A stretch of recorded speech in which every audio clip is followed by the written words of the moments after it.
When I was 12 years old, my mother got me a book called the Reader's Digest Illustrated History of World War II. It was a real thick book, big picture book.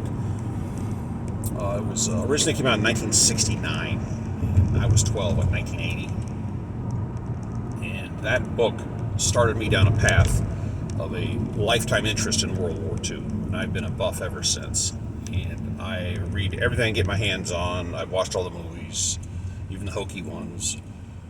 And I really enjoy talking to veterans.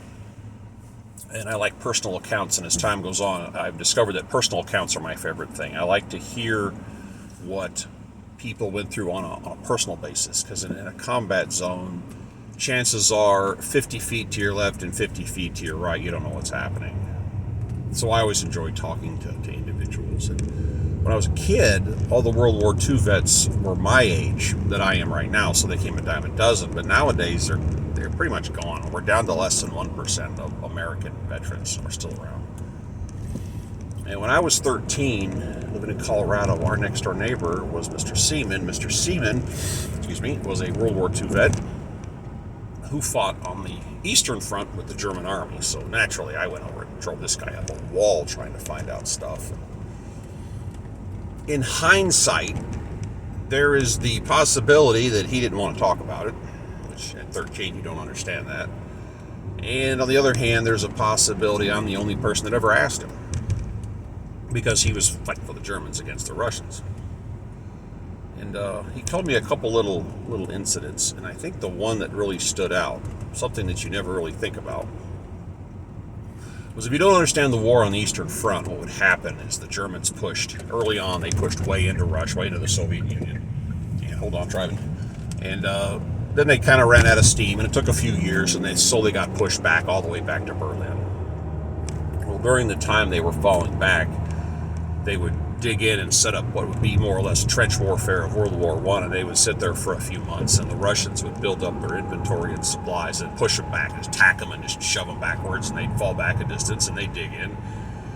And it would start over again. They'd dig in a big trench, they wouldn't go anywhere, and you'd be stagnant, the line wouldn't move. And what he talked about a lot was what happened during the time when the lines weren't moving and they weren't really fighting, and it's kind of weird. As 13, you're trying to absorb what he's saying. And one day he said, they're sitting in their position, the chow truck comes around and they deliver food. They have their little pop-open mess trays the military uses.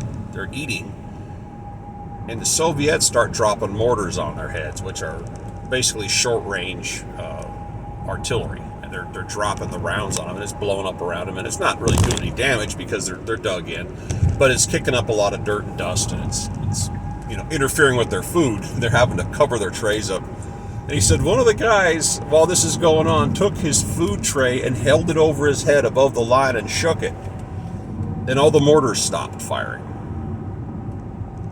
They're like, okay. And they went back to eating. And a little while later, it started shooting again. Well, that afternoon, they're firing rounds back at the Russians. And all of a sudden, you see an arm come up in the air with a food tray, and it shakes it. And they'll go, wait, ceasefire. Leave them alone, they're eating lunch. Who does that, In a war zone, there's like this unofficial timeout.